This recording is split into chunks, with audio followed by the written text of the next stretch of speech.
আসসালামু আলাইকুম। শীতকাল এমন একটা সময় যে সময় কিনা সবার বাসায় কম বেশি পিঠা তৈরি করা হয়। পিঠা পিঠা একটা আমেজ চলে আসে সবার বাসায়, হোক সেটা গ্রাম আর হোক সেটা শহর।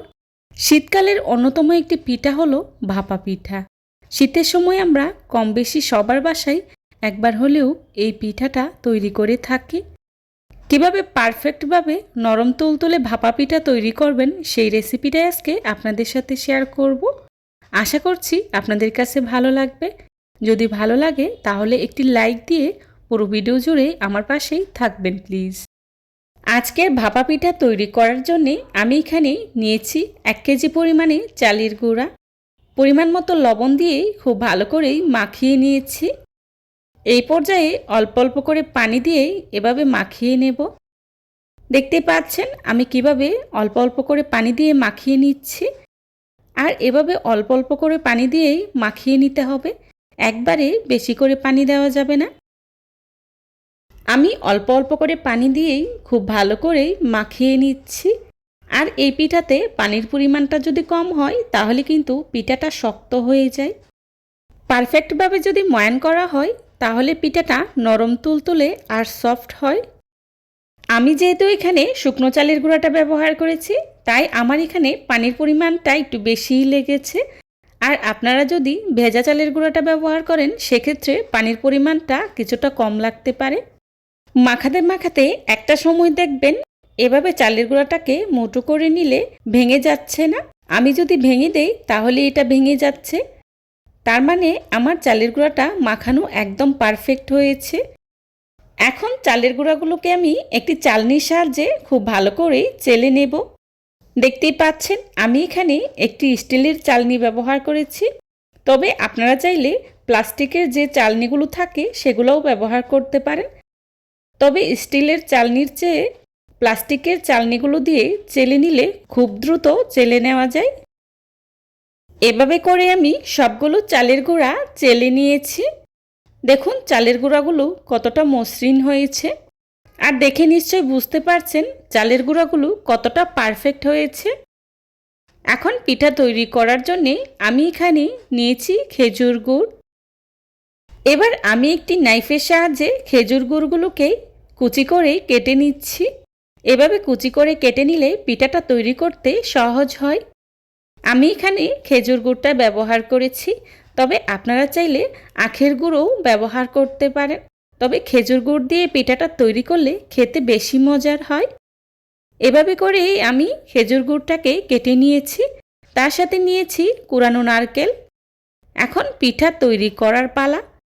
পিঠা তৈরি করার জন্যে আমি এখানে নিয়েছি একটি ভাপা পিঠার মোল্ড। এই মোল্ডগুলো বাজারে কিনতে পাওয়া যায়। এখন এর মধ্যেই দিয়ে দিচ্ছি প্রথমে চালের গুঁড়া, তার উপরেই দিয়ে দিচ্ছি খেজুর গুড়। খেজুর গুড় দেওয়া হয়ে গেলেই দিয়ে দিচ্ছি কুড়ানো নারকেল। খেজুর গুড়টা আপনারা আপনাদের প্রয়োজন অনুযায়ী দিয়ে দিবেন। যে যতটা মিষ্টি খেতে পছন্দ করেন সেই অনুযায়ী ব্যবহার করবেন। নারকেলটা দেওয়া হয়ে গেলে আবারও উপর থেকে চালের গুঁড়া দিয়েই এভাবে করেই আমি পিঠাটা তৈরি করে নিয়েছি। এখন পিঠাটা ভাপে দেওয়ার জন্যে আমি এখানে নিয়েছি একটি নেট। আমাদের বাসায় যে পুরাতন মশারিগুলো থাকে সেগুলো কেটে আমি এই নেটটা নিয়েছি। আপনারা চাইলেই ব্যবহার করতে পারেন। এখন পিঠাটাকে ভাপে দেওয়ার জন্যে আমি এখানে নিয়েছি একটি ভাপা পিঠার সাজ। দেখতেই পাচ্ছেন এই সাজগুলো কিন্তু বাজারে কিনতে পাওয়া যায়। এর মধ্যে আমি আগে থেকে পানি খুব ভালো করে ফুটিয়ে নিয়েছি। এখন এর মধ্যেই দিয়ে দিচ্ছি তৈরি করে রাখা ভাপা পিঠা। ঢাকনা দিয়ে ঢেকে ভাপা পিঠাটাকে আমি খুব ভালো করেই ভাপে সিদ্ধ করে নেব। পিঠাটা হতে হতে আমি আপনাদের সাথে আরও একটি পিঠা বানিয়ে শেয়ার করছি। দেখতেই পাচ্ছেন আমি প্রথমেই চালের গুঁড়া দিয়েছি, তার উপরেই দিয়ে দিচ্ছি খেজুর গুড়, ওপর থেকে নারকেল দিয়ে আবারও দিয়ে দিচ্ছি চালের গুঁড়া। আর এভাবে করে আমি পিঠাটা তৈরি করে নিয়েছি। দেখতেই পাচ্ছেন আমার আরও একটি ভাপা পিঠা তৈরি করে নেওয়া হয়ে গিয়েছে। অনেকেই আছেন ভাপা পিঠা তৈরি করার সময় হাত দিয়ে চেপে ভাপা পিঠাটা তৈরি করে নেন। একদমই চাপ দেওয়া যাবে না, এভাবে আলতো হাতেই পিঠাটা তৈরি করে নিতে হবে। চাপ দিলে কিন্তু পিঠাটা শক্ত হয়ে যাবে, খেতে একদমই ভালো লাগবে না। এই পিঠাটা তৈরি করা কিন্তু খুবই সহজ। অল্প সময়ে অল্প উপকরণেই তৈরি করে নেওয়া যায়, আর খেতেও কিন্তু ভীষণ মজার হয়। অন্যদিকে আমি যে ভাপা পিঠাটা ভাপে সিদ্ধ হতে দিয়েছিলাম সেটা কিন্তু হয়ে গিয়েছে। এখন পিঠাটাকে আমি চুলা থেকে নামিয়ে নিচ্ছি।